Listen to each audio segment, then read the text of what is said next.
Welcome back to another episode of C is for Creepy. Thank you so much to everyone who listened to last week's episode. It's been great seeing all of the downloads and listens. It's so amazing to see. It is. And, this is one of the highlights Of our week. Absolutely. Today, my leg was asleep and I decided to risk it. And I fell over and I knocked over my lamp and my husband slept through it. So Fabulous. Just at least I had this to look forward to. I agree. And after this week, I find with both of our jobs, summer is just very strenuous. Yeah, summer is hard. So it's so nice to be like, okay, it's Friday night. We can have a bevy. We get to talk about murder and we get to talk about ghosts. It's such a great thing. So thank you to everybody who listens and makes us not feel so lonely. Absolutely. Yeah, it's so great. And shout out, we still got listeners in Belgium. We still got listeners in the US and some in the UK. It's so great seeing all of the international love. Yeah, that's wonderful. So what is your P? So this week for P, I'm going to be covering plea bargains.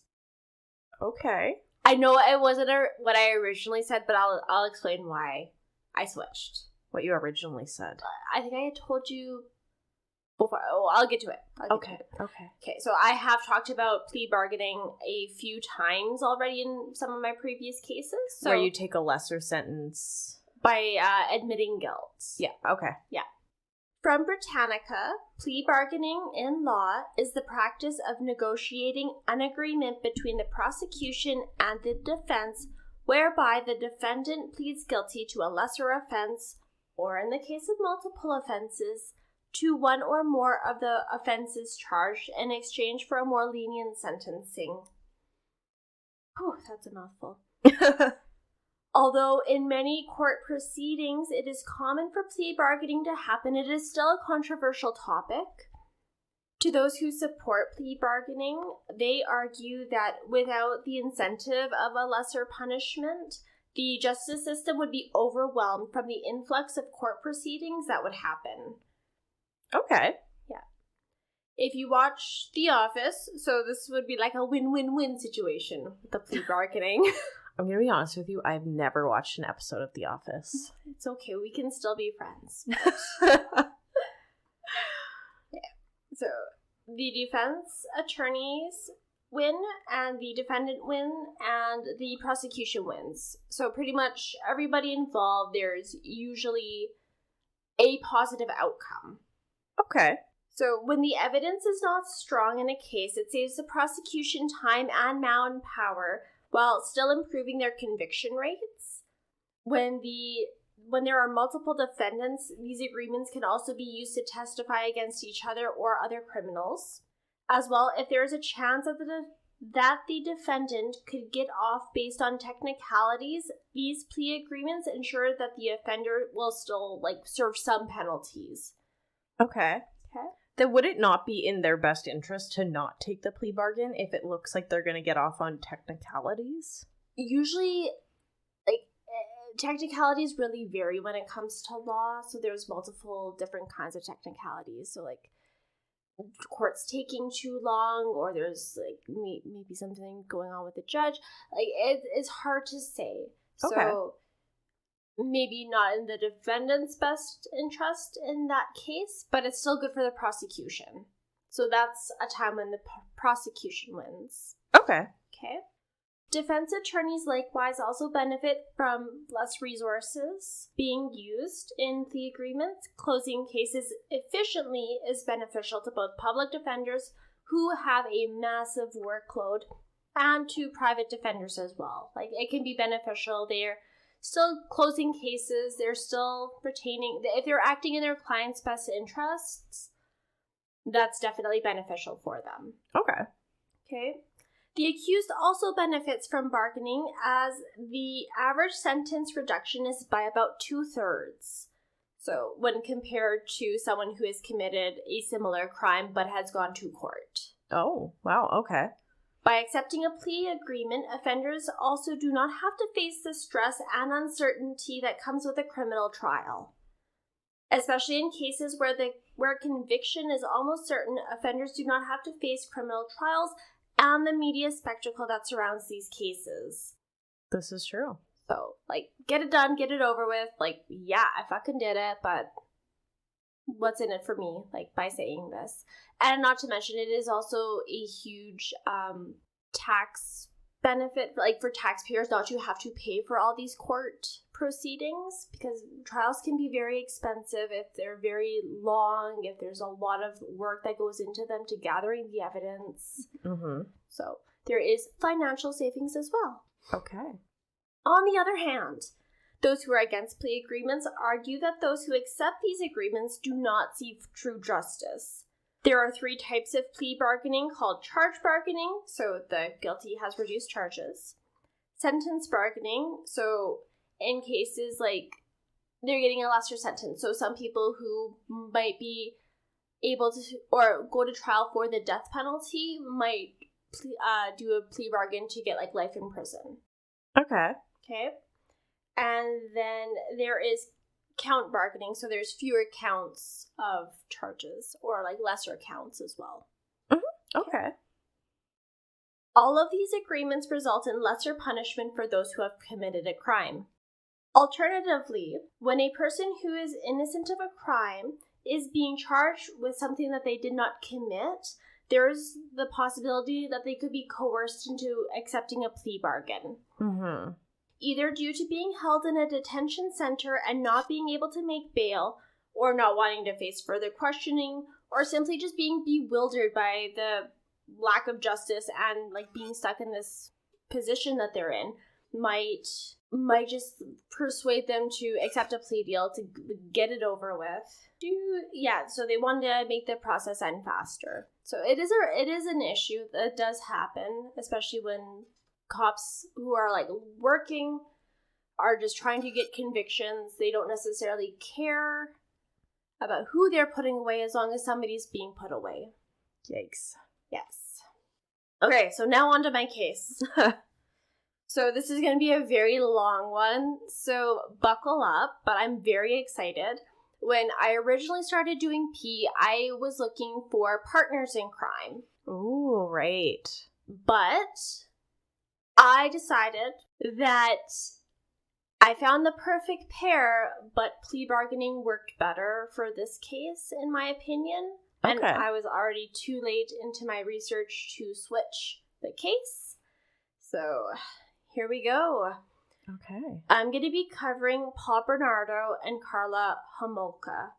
I grew up hearing about this case. There's actually people that I knew that lived in the area at the time that these crimes were taking place as well. So they told me about the amount of fear that was just happening, that was around them. And the woman that was telling me these stories, she was so she was telling me around the campfire one night, because that's what I bring out in people. How old were you? I was I think a older girl guide, so. Okay, you weren't 5. No, I was not 5. But yeah, I just bring that out in people. Okay. But yes, she was telling me the amount of fear that was going on in the streets and how people did not want to be, especially young women, did not want to be taking the bus alone. And it was a very scary time.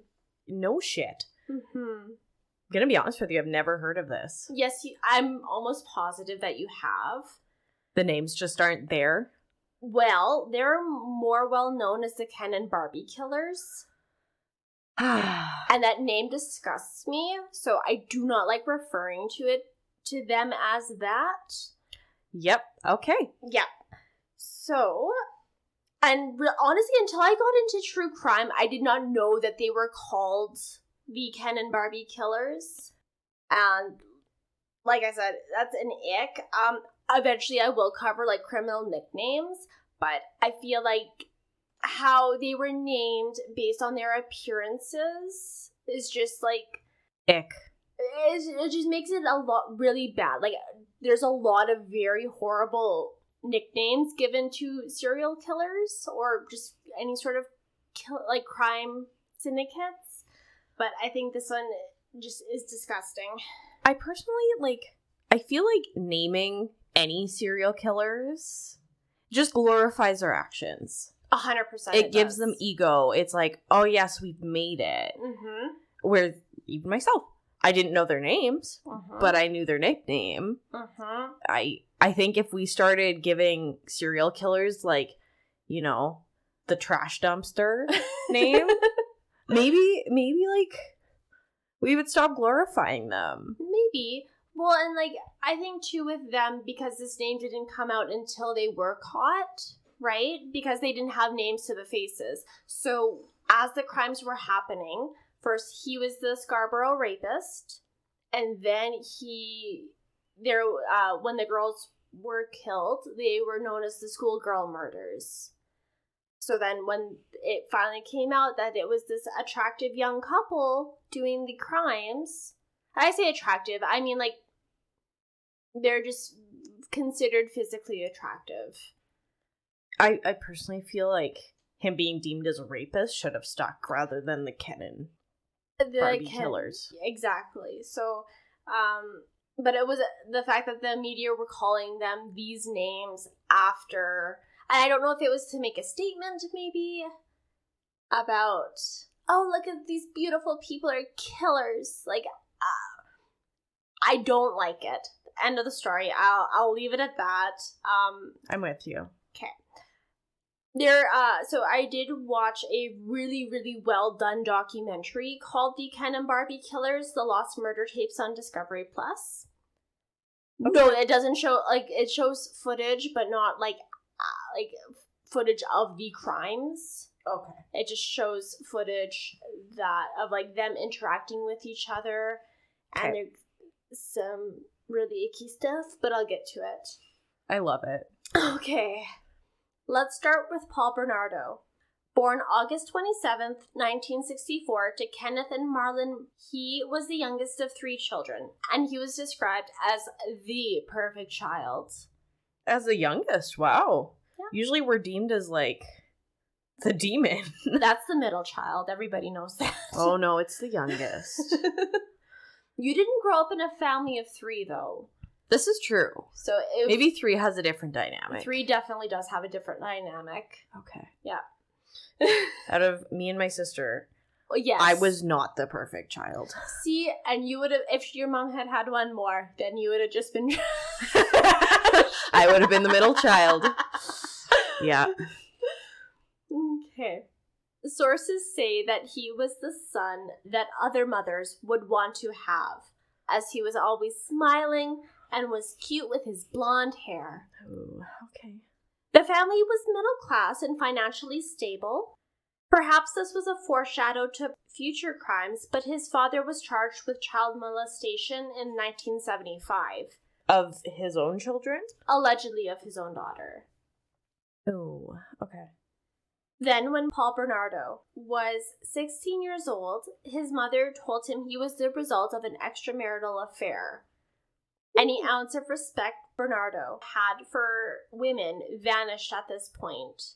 He was known to call his mother a whore and a slut, and she would call him a bastard, and just... Okay, that's healthy. Yeah. In 1982, Bernardo went to University of Toronto in Scarborough, where he perfected the art of picking up women. Did he take those courses, like how to peacock and...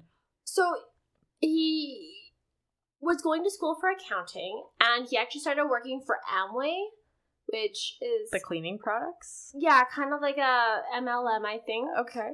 Right? And so... There, he was, really pushed into, that sales dynamic. Ooh, yes, okay. I love it. Mm-hmm. So, being naturally attractive and charismatic certainly helped him with these endeavors, but he was also practicing lying and manipulating the women he would pick up. Once he had convinced a woman to go home with him, he would beat and degrade her. He also threatened to kill them if they told anyone about what he had done to them. Oh, that's... okay. This was a repeating theme in his relationships, which would maybe last for about a month. Oh. And that was due to his violence and his need to control them. Okay, wait. So he would take a woman home from the bar, Mm-hmm. and then she would stick around for about a month? Not always. Like, he picked out, like, he had frequent one-night stands, but there was also, like, sporadic relationships in between there as well. Ooh, okay. And, like, he would see multiple women at the same time and just... Well, I guess it would have been, what, the 80s? Yeah. Okay. Yeah. Okay. In 1987, an ex-girlfriend who he had been seeing threatened to go to the police, and that's when there is a shift. He doesn't date as much anymore, but he still had dark urges that manifested in a terrifying way. Bernardo, 22 years old, when it was May 4th, 1987. This was the first time that he had stalked a 21-year-old woman as she was getting off the bus, and he ambushed her. Okay. He beat and raped her while verbally abusing her. She was in front of her parents' house when the attack happened. Oh, no. The next attack was only 10 days later, when Bernardo raped a 19-year-old in the backyard of her parents' house. Oh, my God. I'm sorry, where was this again? This was in Scarborough, Ontario. Oh, okay. Yeah. September 29th was the first shift in his MO, as he broke into a 15-year-old's room and attempted to rape her, but was interrupted and fled when the girl's mother walked in. That poor mother. The poor girl. Poor everybody. Yeah. Was the girl awake? So he was threatening her with a knife and, like, caressing her and, like, started biting her. Ew. When the mother walked in. Gross. Oh, yeah. This is disgusting. I'll be perfectly honest with you. Like, this, like, I went so deep in, and, like, the stuff that I found, I don't think I can say. No. December 16th, 1987, Bernardo struck again, raping a 15-year-old girl. At this point, the media is connecting the dots that the police have refused to and started running print on the attacks, dubbing the offender the Scarborough rapist. Well, he's getting younger. He is. And the fact that the police are not acknowledging that there is a rapist stalking young women is not good. Like, no. As much as I don't like the nicknames, like, thank God the media is there to call this issue to attention. Somebody's got to. Yep. So the police finally acknowledge that there is a problem. And they put out a warning for young women to be vigilant, especially late at night, and those who ride buses. Oh, yes. Just women, be vigilant. Right? Never heard that before. Yeah. Fuck. Make sure you're not wearing anything revealing. You can't even be in your own home. Yeah. You're breaking in. How are you supposed to be, like, extra lock your doors? Yeah, what am I supposed to do? Oh my God. I'm sorry. That term is just so annoying. I know. I completely agree. Okay. There would be 11 reported rapes and at least 6 attempted between the years of 1987 and 1990 by the Scarborough rapist. Yikes. Once again, that's just reported. And he wasn't killing people. Not at this point. Okay.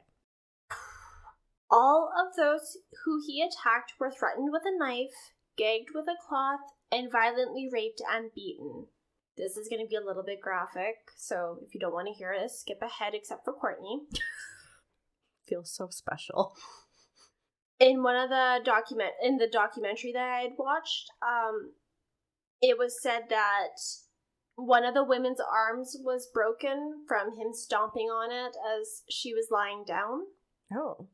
He assaulted them in every way possible and would insert items such as, like, sticks, knives, and, like, other various objects into these women. This was a monster who hated women. He religiously read American Psycho and idolized the main character. Oh. So he wanted to be that charismatic psychopath who could attract women and do whatever he wanted to them. Okay. He once told his friend that he dreamt of a virgin farm that would have a plethora of women there to please him. Ew. In October 1987, Bernardo met Karla Homolka. She was 17 years old and was attending a conference with her friend who she worked with, and that's where she met Bernardo. He was in the bar of the hotel that they were staying at. They slept together for the first time that night, and Bernardo was interested in seeing Homolka again. So he obviously wasn't aggressive to her then. Or she enjoyed it. I think she enjoyed it. Homolka was the eldest of 3 sisters, and she was known to be a well-adjusted, pretty, smart, popular girl. She had a fondness for animals that was leading her on a path to become a veterinary technician. Like Bernardo, Homolka's outward appearance hid her dark secrets. The two began to date, with Bernardo driving an hour and a half away to visit Homolka, who was still living at her parents' house. When he was over, Homolka's parents would insist he sleep on the couch, but Bernardo would comply until everyone went to sleep. Then he would just sneak into Homolka's room. Oh, okay. People described him at this point as being like a little cocky, but otherwise like a really good guy, friendly, super great to be around, very likable. Okay. Homolka portrayed their relationship like it was a fairy tale, and that Bernardo was her Prince Charming. The reality is that the pair had a sadomasochist relationship, and Bernardo was controlling everything in Homolka's life. Her diet, her clothes, how she did her hair, her friends, where she went. He would make, like, only he could drive her places. She had to leave work at 5 o'clock if that was when he said. Like, it was his way or no way. Would you almost go as far as say maybe there's a little bit of grooming going on here? You know, possibly that could be, but I also think in her case, she was not necessarily she had a strong personality, is how I'm going to say it. She was known to be very stubborn, so I don't think in this case there is that much grooming involved. Oh, okay. Don't think so.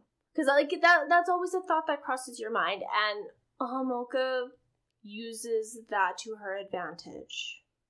Is her age. Okay. Well, not just her age, but being a woman and being a young, pretty woman. Okay. Okay. But he was demeaning, calling her fat, stupid, and ugly. Homolka also knew that he was raping other women, and she approved of it. She thought that him being a rapist was cool. Ew. Uh-huh. You know, I would like to think if Jeff came home and told me he raped somebody, there would be, some repercussions. Oh, yes. There's... How do you have respect for someone who obviously cares so little about women? Yeah. How do you build a relationship with that? Oh. Okay. There wouldn't be another day in that relationship. No, fuck no. Oh, fuck. Okay. I am not here for it, Elyse. We've got a lot of pages to go. Okay.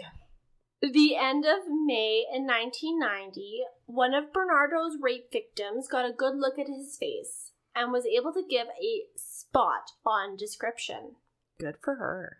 This led to a composite drawing that was a spitting image for Bernardo, and I've got that one saved, so that will be, you can see it on Instagram and compare yourself, because it is the same guy. That's pretty good, especially when you're going through something very traumatic like that, to be able to be like, okay, look at this guy's face. Right. That's good for her. Yeah, and like, she described his eyes as being like looking into death. Yeah. Like, ugh. In fact, one of the women who knew him from back in the day called the tip line and told police that this could very well be the rapist terrorizing the city. Police did follow up on the lead, and they left their card at Bernardo's home requesting that requesting that he come and speak to them. Oh, that's the extent of it?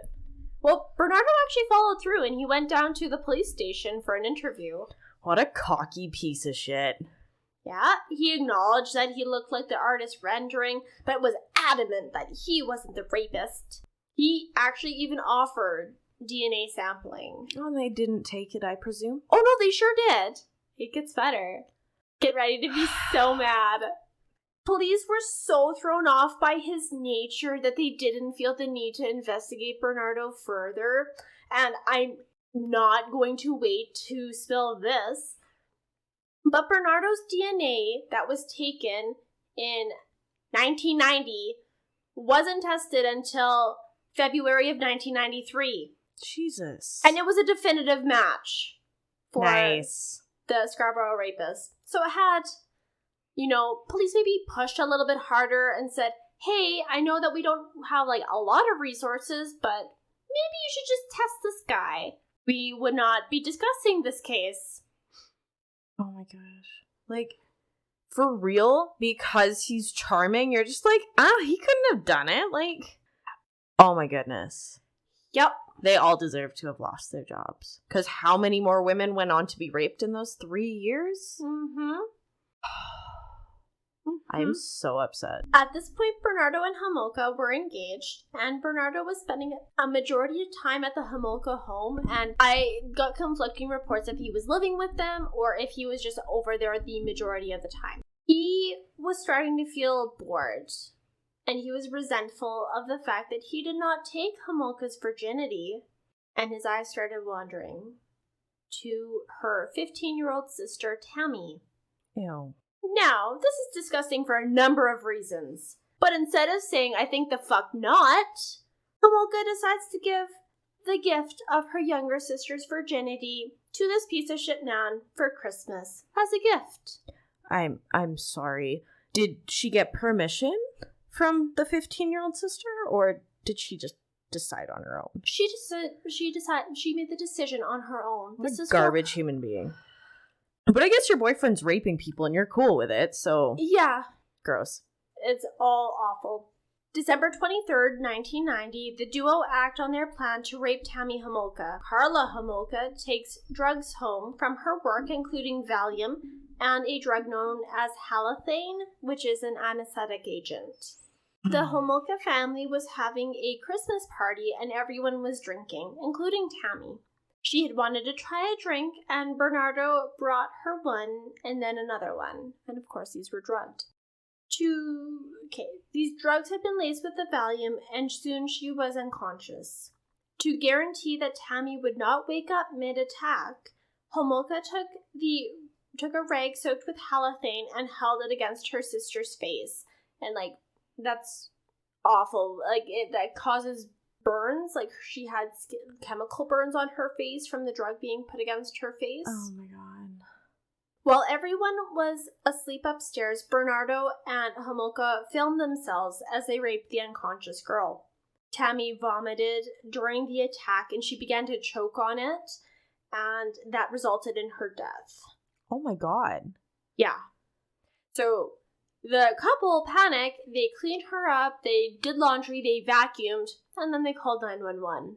No further investigation was done, even though it's really clean, there's chemical burns on her face, but this was just an unfortunate accident. She had 2 drinks. Mm-hmm.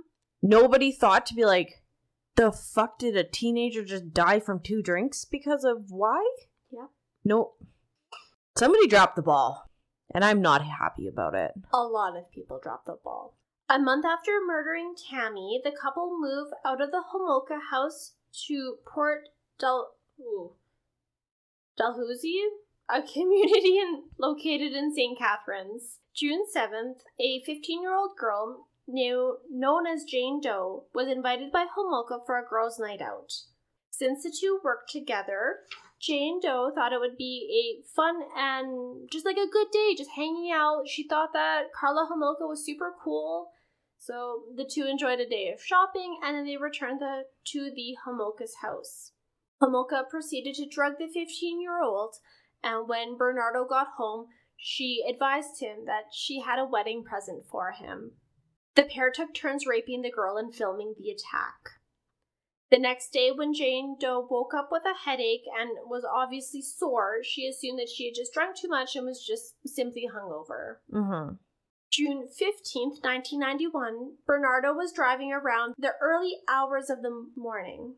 He noticed a young girl, 14-year-old Leslie Mahaffey, who had been locked out of her house after missing curfew. Oh. Bernardo approached her and lured the young teen back to his car with the promise of cigarettes, and then he blindfolded her and forced her into his car. Bernardo woke Homolka up to inform her that they had a victim. The couple once again filmed the rape that Mahaffey endured. In the background, Bob Marley and David Bowie was playing. No. Bernardo was telling Leslie that she was, quote, doing a damn good job, and how she behaved would determine what he would do to her next. Leslie's blindfold was coming off, and that is what sealed her fate.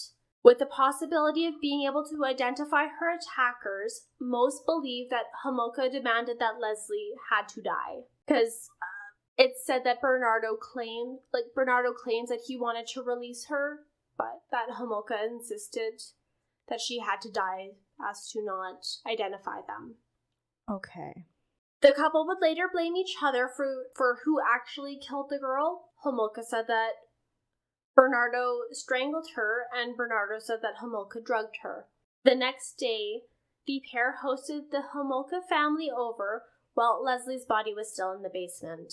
They decided the best way to dispose of the girl's body was to dismember it and encase body parts in cement. Oh, okay.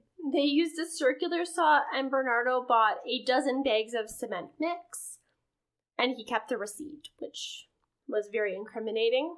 Mm-hmm.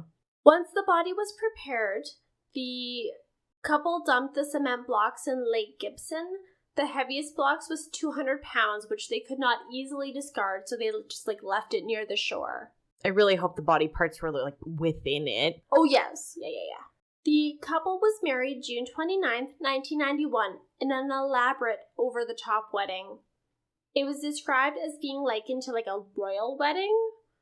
Oh. Yeah, over the top, with the great big puffy sleeves. I'm really, I know what you're talking about, but I cannot help to think about, white trash people. Very tacky. Very tacky. Always have a beer and a cigarette hanging out of their mouth, with the perm and... Well, I mean, okay, so it was the 80s. There is going to be the big hair. That is... I cannot help but think about this couple as, the epitome of white trash. I totally understand what you're saying, and... I gotta say, though, they weren't. That's the worst part. They looked very preppy. Oh, man. They look like wasps, kinda. Okay. Very preppy, very clean cut, clean shaven. Nobody would ever know. No, blonde, straight hair, very just well-dressed. Okay. Yeah. Not here for it. No. Okay, so in a twist of fate, that very same day as the wedding, a man who was going to Lake Gibson with a canoe stumbled upon a part of Leslie Mahaffey's remains. Because Leslie was considered a troubled youth, the police had ruled her disappearance as a runaway.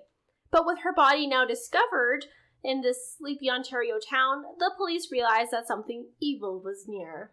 No shit. But could you imagine? Just be troubled youth. It's a runaway. Well, and it's so horrible because that still happens. Mm-hmm. Ugh. Yeah.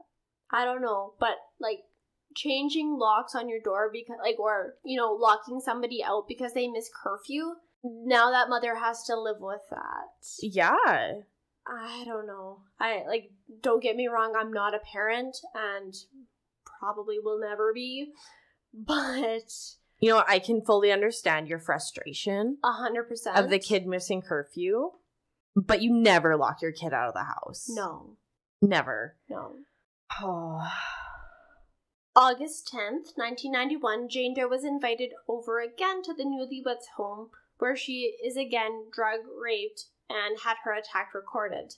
Jane Doe. They never figured out her name? I believe she testified, but because of her age... Okay, so she survives. Yes, she does survive. Okay. Yeah. She did stop breathing, though, during the attack, and Homolka called 911, but when she started breathing again, she called back, being like, hey, it's okay, she's fine. Oh my god. Okay.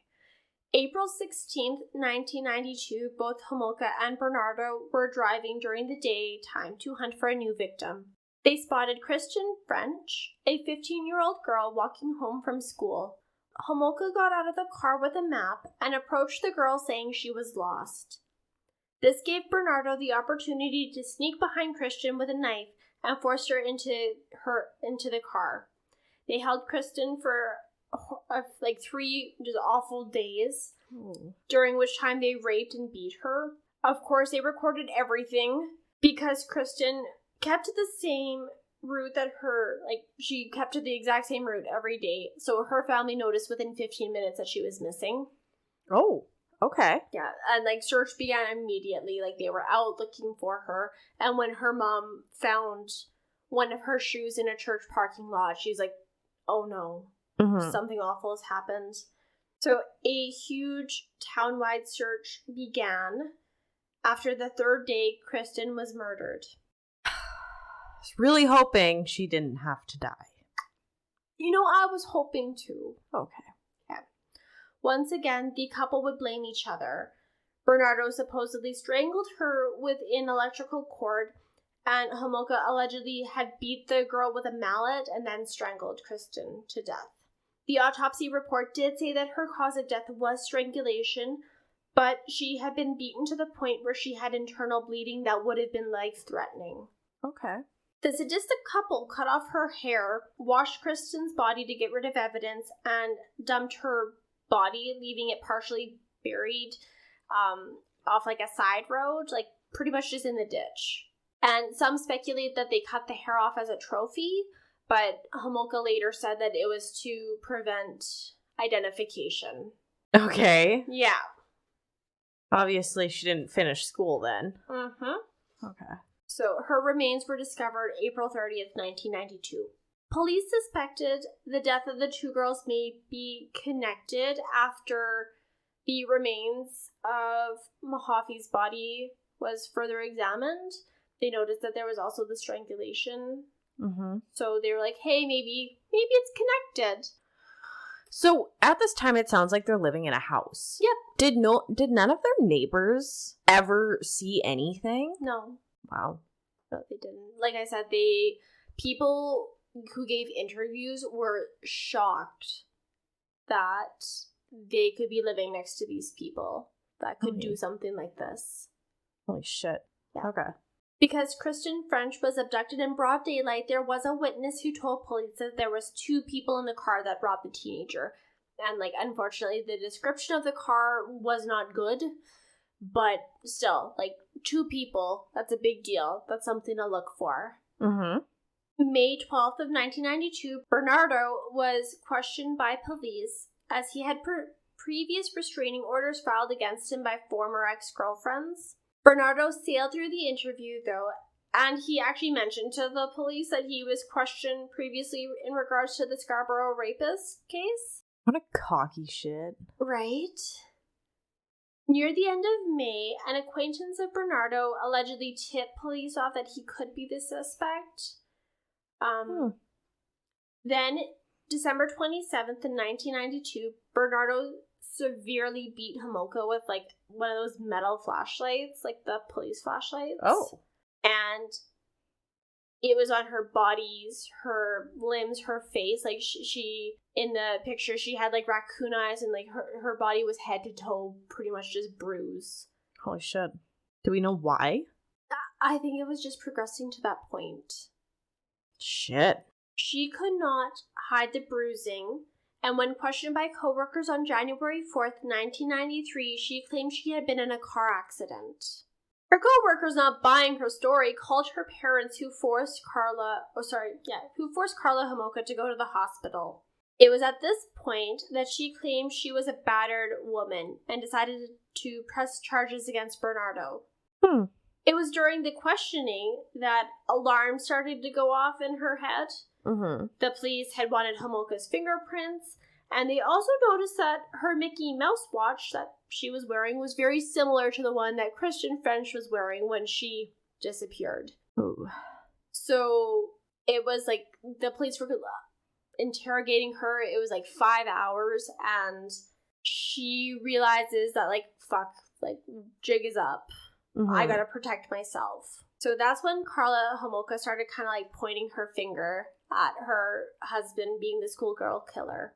This got the police attention incredibly fast, since this was the biggest case in the country at the time, and police had no substantial leads or evidence. Well, they did. It was sitting in a box from 3 years ago. Well, there was water evidence, right? Like, so most of the, like, they washed the one body, and then the other one was dumped in a lake. So as far as, like, physical DNA evidence, there wasn't any on the bodies. Like, that's all they had were the 2 bodies. Okay. So they couldn't tie it in that way. Oh, and I guess nobody ever looked at the sister. No, because that was ruled an accidental death. Shit. Okay. Yeah. At first, Homolka was uncooperative, but after talking to her lawyers, they actually, like, tried to get her, like, complete immunity for her to give testimony to what happened. Well, I guess if she's lying, saying, like, he beats me and I can't leave him, but this is what he's doing, I guess it would make sense for her lawyers to want to try and get that for her. Well, like, even her own lawyers, after talking to her, they noticed that there was more to her than what she was letting on. So with that in mind, they were like, okay, well, complete immunity is off the table. But the prosecution countered with the possibility of a reduced sentence. Okay. Homolka tells the police that the assault of the 2 girls was actually also recorded. And that is a game-changing piece of evidence. Is she not in those recordings? We'll get to it. Okay. We'll get to it. It was just a matter of finding these tapes. 8 days after Homolka reported Paul Bernardo for the murders, Bernardo was arrested while he was at home. Police obtained a search warrant for the home to search for these tapes and any other sort of evidence. And after extensions and 71 days, they could not find these tapes. They searched this house for 71 days and they could not find them. Shit. Their entire case rested solely on Karla Homolka's testimony. With this in mind, the prosecution wanted to beef up their star witness, and so had Homolka sent to a psychiatric board to go through a psych eval. It was determined that this woman, who was only 23 at the time, was suffering from PTSD after long-term spousal abuse and was suffering from battered woman syndrome. Interestingly, though, the longer that the tapes were not found, and the more that police relied on Homolka, the more she began to be at ease.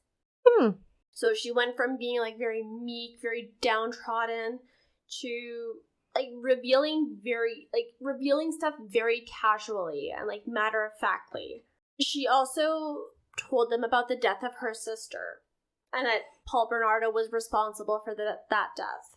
She possibly told police this as a way to stay ahead of the game, like, just in case they did find the tapes, that, like, hey, at least, you know, I'm being honest with you.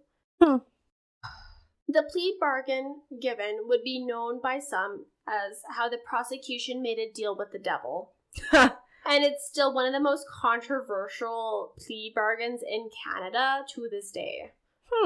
It wasn't until July 6, 1993 that Karla Homolka was given her sentence, 12 years in prison, to be served concurrently. She had pled guilty to 2 counts of manslaughter in the death of Leslie and Kristen, and was given an additional 2 years for the death of her sister Tammy.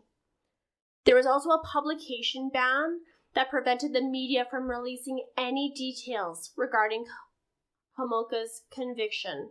All that they were allowed to report was her sentencing.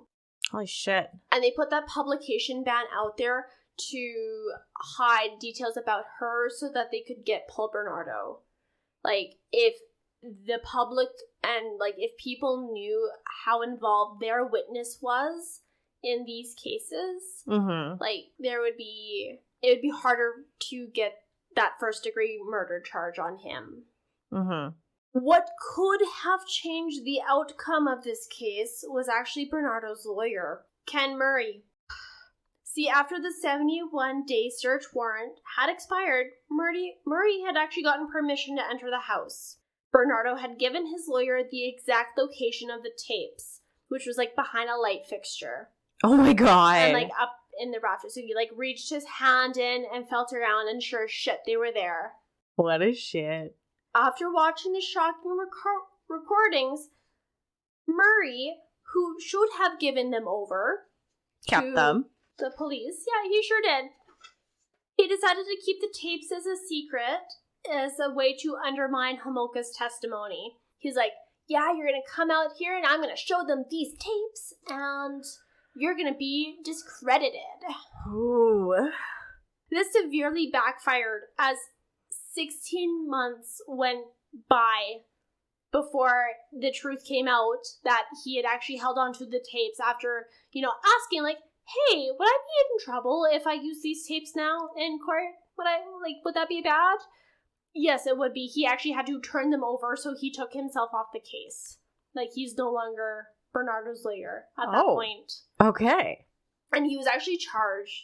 Like, they attempted to charge him. Obstruction of justice? Or hiding evidence and child pornography. Because technically it is child pornography what was on those tapes. Oh, I didn't even think about that. Yep. So I believe that the charges were dismissed, but, like, people wanted to make him pay. Fair. Like, he was just holding on to that pretty much for shits and giggles. Yeah, pretty much, like, he thought he was acting in his client's best interests, which I think Bernardo had told him to destroy the tapes, but he wanted... That would have been in Bernardo's best interest. That would have been in Bernardo's best interest, but without the tapes there, Murray was like, well, I can't prove that, Karla's a liar, so she could have killed them. Like, that's what it looked like to me, is that she's probably the killer and you're just a rapist, so we'll get you off on a murder charge. Oh my god. Once Bernardo's new lawyer, John Rosen, took over and received the tapes, he viewed them and turned them over to the police. So finally, the police have these tapes, and they are shocked. Wait, did she already take her plea deal? Oh, she sure did. She sure fucking did. They didn't wait until Bernardo was done being sentenced to... Well, because there were so many delays with his trial. Like, he was arrested in, 93? And he didn't go to trial until 95. Ooh. So there was a long time in between that period just because of, like, court delays. They wanted to, like, the prosecution wanted to make sure that they had all their ducks in a row. So it took a long time to get to trial. So in order for Karla to cooperate with the police, they had to give her this deal in their mind. Okay. That's how they could get that charge. I could definitely see why this is a very controversial plea bargain. It 100% is. Because had they had the tapes in hand, there's no way they would have given that deal. No. No way in hell. She would have been just as guilty. I wonder if they can go back and charge her for things that they didn't plea bargain with, though. We'll get to it. Okay. So, like I said, police had finally had the tapes, and they were shocked to see their star witness was an actual active, and not just active, she was an enthusiastic participant in the rape of 4 girls. Homolka hadn't even disclosed to the police the rape of Jane Doe, which, was also recorded on those tapes. So rather than charge her with rape, they kept the original plea agreement in order to, just keep that appeasement, to keep her testimony there. They needed her testimony for that first-degree murder charge. So they could have charged her with rape, but they didn't want to risk losing that testimony. Okay. See, despite the evidence of the rape and other brutalities against these girls, there was no recording of the actual murders on the tapes. So the only evidence that the court had was her testimony that Bernardo killed these girls. After watching the shocking displays depicted, such as Karla Homolka dressing up as her younger sister Tammy and speaking to Bernardo in a sick role play weeks after her sister's death, they realized that they had to somehow make Karla a more credible witness. And, like, there's, in the documentary that I watched, like, you could, like, they showed that part where it's clearly Karla dressed in Tammy's clothes, speaking like how Tammy spoke to Paul. It was revolting. Ew. So, in order to make her more credible, and, like, don't forget, she didn't even disclose that they had raped Jane Doe. So, what the Crown did was they brought in a psychiatrist who specialized in battered women syndrome from California to assess Homolka. And he stated that due to trauma, she suffered from amnesia and lost the memory of the assault of Jane Doe. Oh, lordy. So on to the trial of Paul Bernardo. The courtroom was packed after waiting for years to finally know about what had happened years ago. The jury watched the tapes in the courtroom, and while the public spectators could not see what was happening, they could hear everything. Oh. Christian French, in particular, was forced to watch as her father pled on the news for her safe return. And while she was being assaulted by Bernardo, he would force her to express love for him, demanding that she call him master, that he loved her, and that he was the most powerful man in the world. That's disgusting. He is human trash. He's not even human, he's just trash. After the trial, which lasted for 4 months, the jury actually had to deliberate overnight. And, like, the reason for that is Rosen, who is the lawyer that was defending Paul Bernardo, had done such a good job of making Karla Homolka seem such a discredited witness. Which she wasn't. Like, she wasn't a good witness. Yeah.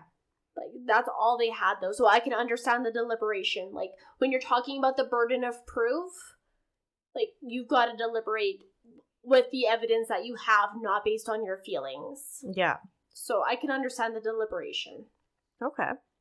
The verdict was given on September 1st, 1995, that Paul Bernardo was found guilty on all 9 charges against him, including 2 counts of first-degree murder and 2 counts of aggravated sexual assault. He was sentenced to life in prison, which in Canada means 25 years without the possibility of parole. He was also designated as a dangerous offender, which means it's unlikely he will ever be released. Oh, okay.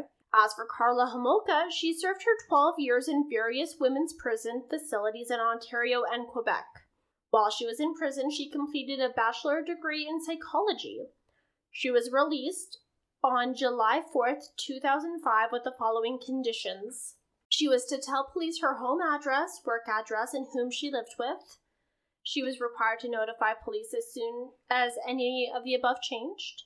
She was likewise required to notify police of any change to her name. If she planned to be away from her home for more than 48 hours, she had to give 72 hours notice. Oh. She could not contact Paul Bernardo, the families of Leslie Mahaffey and Kristen French, or that of the woman known as Jane Doe, or any violent criminals. And that was a thing with her in prison. She was in contact with another known male murderer, and those conversations were turning sexual. Oh. Which really penalized her, and that made her serve her full sentence instead of being released early, which could have been a possibility. Okay. She was forbidden to be with people under the age of 16. She was forbidden from consuming drugs other than prescription medication. She was required to continue therapy and counseling, and she was required to provide police with DNA sampling. There would be a 2-year conviction if she were to break any of her conditions. Homolka also gave an interview with Radio Canada in which the now 35-year-old, she spoke French, and said that she would be staying in Quebec but did not specify where. On November 30th of 2005, all of Homolka's conditions were removed as it was deemed that there was not enough evidence to justify them. It was reported that she tried to change her name to Emily Kiera Tremblay in June of 2006, but the request was denied. It was also reported that she was married and that she had children. And, she lived abroad for a little bit because she wanted to give her kids a normal upbringing. She lived abroad where? Argentina. Oh, okay. Yeah. That's still surprising. Well, I guess she was not convicted as murder. She got a manslaughter charges, and she was eligible for Don't you dare say a pardon. A pardon. Criminals are eligible for pardons after a specific amount of years have passed after that crime. So I believe she was eligible for a pardon in 2010, but I didn't see anywhere if she was given one or not, or if she tried to get one. But yeah, so that is the story of Paul Bernardo and Karla Homolka and the deal made with the devil. I did, in fact, know that story. I know you did, but I just wanted to yuck. Say that one again. Yuck. Yeah. I have no words besides yuck. Mm-hmm. Okay, well, thank you for your story. That was quite a long one, hey? That was very long. It is shorter, but I think it'll depend on our conversation. Okay, yeah, that's fair. We can go on. We can ramble sometimes. But P is for possession. Oh my god. Yeah, this is going to be a very long episode, guys. I'm so sorry. Oh, you ready? I'm so ready. So, there's long been the belief across cultures that beyond the boundaries of our known physical reality, lurking on the edge of our vision and what we think we know, are mysterious evil spirits, demons, and spectral beings beyond our comprehension, lingering in the dark. As scary as this idea may be, there is also the persistent belief that these apparitions can push past the veil that separates our domains to invade not only our realities, but our bodies. For whatever reason, they seem to long for our physical form and wish to infiltrate within us and take control and own us. Oh, that is so gross. From beyond the wall that separates us from the world of demons, they creep, and there at times seems to be very little we can do but to try and fight them and the unknown powers they possess. Oh. Cases of demonic possession and efforts to fight these sinister beings are numerous and coming from all over the world across all religions. Yeah, that's wild that it's across all over the world, all different religions, that this is something that's so prevalent in humanity's Of course, psyche. They are different terms and different, but at the end of the day, if we're going to just dumb this right down, possession. Exactly. Yeah, it's crazy. So I got all this information from ghostschoolsandgod.com and mysteriousuniverse.org. And today, we are covering the possession of Gottliebin Dittus. Oh, I don't know if I've heard of this one. I didn't, but it was a gooder. I'm very excited. In 1842, Germany, a resident of the rural German village of Modlingen, located within the Black Forest, lived a 28-year-old woman who became the center of attention in her neighborhood when strange things started to happen in her home. Raised within a strictly Lutheran family, Gottliebin, I'm sorry if I pronounce this badly, it's a lot of double letters. Gottliebin Dittus had an oppressively religious, highly superstitious upbringing. After her parents died when she was quite young, Dittus lived with her siblings and continued to attend services run by a fire and brimstone, almost fanatical pastor. Oh, those are my favorite kind of pastors. Yeah. And theologian named Johann Christoph Blumhardt. So theology is the systematic study of the nature of the divine and more broadly of religious belief. Mm-hmm. Yeah. In 1842, the people living near the Dittus house and passerbys began to notice strange noises emanating from the home during the dark hours of the night, some of which sounded rather jarring and decidedly violent in nature. Oh. Mm-hmm.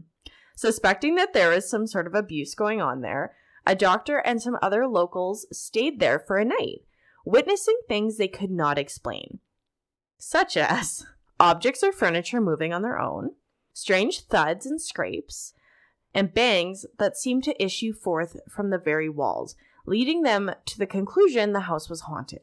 Well, yeah. That's amazing that people could hear it from outside. Yeah. Like, that is one angry-ass spirit. Yeah, absolutely. Whew. Yeah. The eerie phenomena continued, and on top of this, other strange things began to happen. Dittus began to claim that she was being visited at night by the ghostly apparition of a woman holding a baby in her arms. Ugh. She was prone to having sudden blackouts, and on occasion going into an unresponsive trance-like state for an entire day before snapping back into reality as if nothing had happened, with no memory of what had happened. Oh. That is eerie. Like, was she just, like, catatonic? She wouldn't move? Oh, no. Oh, no. Okay. No, she moved. So she was just walking around doing her thing. In a trance. Oh. That is awful. That's so much worse. I agree. There were whispers around the village that Dittus' house was haunted, cursed, or both. Since the paranormal activity seemed to be focused most immensely on Gottliebin, she was sent to live with a cousin. I'm sorry. You're the most haunted, so you can leave now. Oh, I know. Like, sucks to be you. Yeah. But then it sucks to be the cousin. Oh no, it followed her? And the haunting apparently followed her to the new home, leaving the other siblings in peace. Okay, you are voted off the island. We don't like this cousin anyways. You can just fuck with his life or their lives instead. Literally. Like, I don't blame the siblings for being like, peace out. You suck. But, like, this poor cousin, just living their best lives. Well, especially like the 1800s, right? Yeah, 1842. Pretty much, like, you were a cousin if you were, like, any sort of married somewhere in that line. So Yeah. we don't even know how related this cousin is to her. No. I would be beyond mad. Like, I agree. you come take your sister back now. Like, did they tell them? I doubt it. I wouldn't. I'd be like, not my problem. She's got consumption. She needs the fresh air. It doesn't get better. Okay. The young woman's predicament captured the attention of Reverend Bloomhart. If you remember this. The fire and brimstone guy? Yeah. Oh, good. The woman was a member of his congregation and reported many classic signs of being possessed. Mm-hmm. He came to visit Gottliebin and concluded that she was in fact possessed by a demon. After witnessing evidence such as convulsive fits, speaking in different voices, intense bouts of uncharacteristic cursing and profanity, also levitating. Wow, okay, like, so up until this point, I was like, a lot of this could be explained by, like, mental or, like, physical health issues, but levitating, I think, is a little bit out there. Yeah. Yeah. Also, dark apparitions would appear around her. Yeah. So, while screaming about fallen angels and specific demons from hell, while he was there, she just was having bursts of... Well, and the fact that they're specific, like, if it's just, I'm possessed by the devil, but if it's like, I'm possessed by the demon Fred, then, like, how do you know this name, right? Yeah, it's this poor girl. So during her moments of clarity, she would plead to Jesus to be saved from the possession and to see the power of heaven to set her free from her torment. Oh, no. Her siblings also claimed that she would sometimes go into a trance and violently attack them for no reason, after which she would not remember a thing. So, hence why she left for her cousins. Yeah. Blumhardt took it upon himself to take her under his care and offer her spiritual support throughout her terrifying ordeal. Okay. During his regular visits, she confided in him some bizarre information indeed. Oh? Gottliebin claimed that when she had been just an infant, an evil spirit had tried to kidnap her, but had been driven away by the power of her mother's protective prayers. She also insisted that her aunt was a witch. The aunt of the same cousin? Personally, I would like to surmise that, but it didn't say. I see. I would like to fully believe that this cousin is a witch and could just be like, you keep your spirits to yourself. My personal feelings, but Here we are. Things progressed to the point where an entity allegedly would possess Gottliebin to speak directly with Blumhardt. During these conversations, the woman would speak in a voice that was not her own, and this spirit claimed to be one who had visited Gottliebin in the night.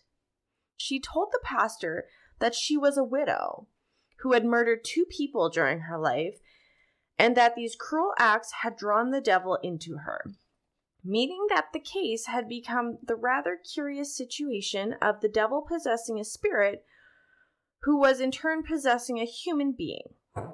Okay, this is like the worst Skype call ever. Just like, sorry, this is my human window. Can you hear me? Like, I'm trying to talk to the pastor over here. Holy. Yeah. Wow. However, this was not the only spirit who was apparently tormenting the young lady. Oh no. More began to make themselves known as the months went on, until eventually there were hundreds of them residing within this young woman. Oh my god. Interestingly, many of these other spirits made the same claim as the original, that they were in fact victims of demonic possession as well, with some of them claiming to have sought refuge within the woman to try and escape the evil. What? That is bananas. Yeah. Like, it does make you wonder, though. Like, did the original possession come from the devil and then they died while they were possessed, and now they're still trying to get the devil out, so they're possessing someone else, and now the devil's in the ghost, and the ghost and the devil are in the new person, and then does it just keep going down the line? Like the worst nesting dolls ever? Yeah. I don't know. I would think that well, obviously I don't know the devil, but I would think that he'd have other things to do than possess already dead spirits. You know what I mean? But maybe it's like a tar. Maybe it like just sticks to your soul. I don't like that thought. I don't like that. But is it wrong? No, it's not wrong. I totally see where you're coming from. It's just, Sorry, would you like me to call it a stain?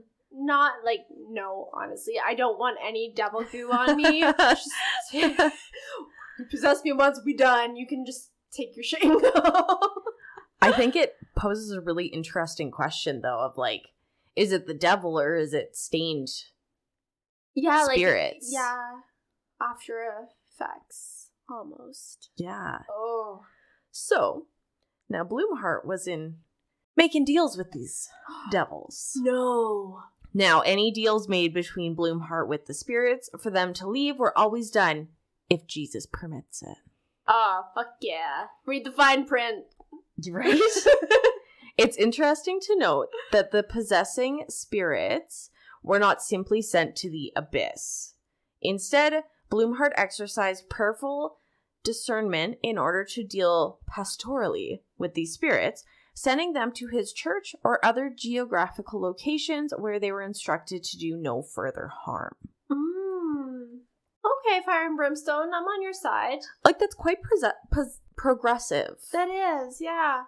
Like, as long as you do no harm, I won't, like, you don't have to go to purgatory, you don't have to go to hell, just, you can go live your life. Yeah, no more harm. Yeah, so that was quite progressive of him. That was. So, He revealed that his conversation with the widow spirit was she was under the influence of an evil spiritual being. She wanted to belong to the savior, not the devil. She applauded Blumhardt for his methodology of prayer alone, not resulting to apotropaic magical practices, which would have not worked. Oh. She condemned folk magic practice. Wow. Okay. She claimed to be in the chasm. The nature of this is not described, but no one can cross the chasm. I.e., is there an element of being stuck here? Okay. She was happy to go and reside in the church building instead of Gottliebin, fading away over time. Wow. For a widow who claimed to have, murdered? Yeah. Down, oh my god. So I have a sink spider upstairs in the, in Waverly's bathroom. Mm-hmm. And she getting quite large. But I refuse to kill him. Well, you've got another tenant in your house then. Yep. Hope they're paying rent. They're not. They're making more work for me. But they're not hurting anybody. So the conversation between Blumhardt and the apparent spirit of the man who had made orphans homeless raises the following. He discerned that not all the spirits got their wishes granted, implying that God permitted the requests of some of these beings to reside in the church, and others he did not. Okay. The lack of permission for a human spirit who makes others homeless to enter under any roof. Meaning, you made children homeless. Sucks to be you. Yeah, you get to suffer now. Yeah, God was not granting him any special permissions. Was he even asking for forgiveness? It didn't say, but I'm willing to bet you not. Okay, because I feel like that's a big part when it comes to Catholicism and Christianity, especially, is if you're not asking for the forgiveness, then you're not going to get what you want out of that, right? Mm-hmm. So, maybe. So, alarmed with these conversations, Blumhardt immediately began the ritual of exorcism, which caused an escalation in the strange phenomena surrounding the girl. She became even more violent and unruly, needing to be restrained at times. Her venomous, blasphemous ranting became worse, and she exhibited the horrifying habit of vomiting sand, glass, nails, and copious amounts of blood at one point. Oh my god. No. Yeah. She told the pastor that some of the possessed spirits within her had left her body to go run amok thousands of miles away, where they had allegedly caused an earthquake. What? Bizarrely, news would come not long after that there had been, indeed, a devastating quake in the West Indies, which Gottliebin could have not possibly known about. Oh my. Which only further convinced Blumhardt that the possession was genuine and strengthened his resolve to follow through with the exorcism till the end. That is wild. Did it say how he performed his exorcism? So was it him just saying prayers over her? I got that idea as well. Okay. But I didn't actually see it. Okay. I know one article I found was a lot of people picking apart this entire piece. And they had surmised what they thought were doing it, but I was like, your guess is really as good as ours. Okay. So I couldn't actually find what exactly he was doing, but by the way that it kind of is explained in here is he used just prayers, yeah. Yeah. Okay. Yeah. Her convulsions, yeah, would last periodically over the next years, and there would be regular exorcism sessions during which she was prayed over by the congregation, always led by Pastor Blumhardt. Wow. Yeah. Finally, in 1843, Pastor Blumhardt freed the woman from her spiritual captors And the exhausting exorcism dragged on for nearly 2 years, with the demon-infested spirits becoming more desperate and violent as their hold on the girl weakened. Wow. Some of the spirits reportedly were defiant and threatening Blumhardt and his family with physical violence and death. Well, what's to stop him from being possessed by these spirits? Or any of his family members to be, like, you know what I mean? Mm-hmm. Like, there's always that possibility when you're talking about possession that the person performing the exorcism could be the next victim. Yeah. But I wonder if there's, like, a certain checklist demons need to possess someone. Maybe. I don't know. I don't feel like demons really Care? would be that picky. I would assume that they'd be like, a body. But maybe, like, the body has to possess a certain Quality. ability to hold the demon. So nothing's to say that it can't go and, like, possess another human. Mm-hmm. But it makes me wonder, like, why do they choose these specific humans? For sure. For sure. I don't know. Lots of pondering this episode. A lot. According to the account, these spirits actually ejected themselves willingly out of Gottliebin in order to attack her sister, Katharina. See? Who also became possessed as much as her sister had been. Blumhardt was reportedly able to face off against both possessed women, and perhaps realizing that they were no match for the priest, left the women one by one. After which, Gottliebin supposedly said, "Jesus is victor." She reported feeling an overwhelming sensation of peace. Her demons had left, and she was never bothered by demonic possessions, convulsions, dark apparitions, or otherwise again. Wow. That is amazing. Yeah. So that is the story of Gottliebin Dittus. That is a wild possession case. I can't believe I've never heard of that one before. Yeah. Well, I don't think I've ever seen any, like, movies or documentaries, nothing in regards to it. So No. It was super interesting. That is super cool. Yeah. I really enjoyed that. Okay. Thanks for listening, guys, to this week's episode. Yes, please make sure to rate and review and subscribe. We definitely appreciate every single download that you guys give us. Yep, and if you have any questions or concerns or you want to share a story with us, email us at c4creepy@gmail.com. And don't forget to tune in next Tuesday as we cover Q. Ooh, I'm excited. I know. I don't remember what I've got down for that one, but I think I reached. I reached. I love that. I love the reaching. Yeah. All right. Thanks for listening. Bye.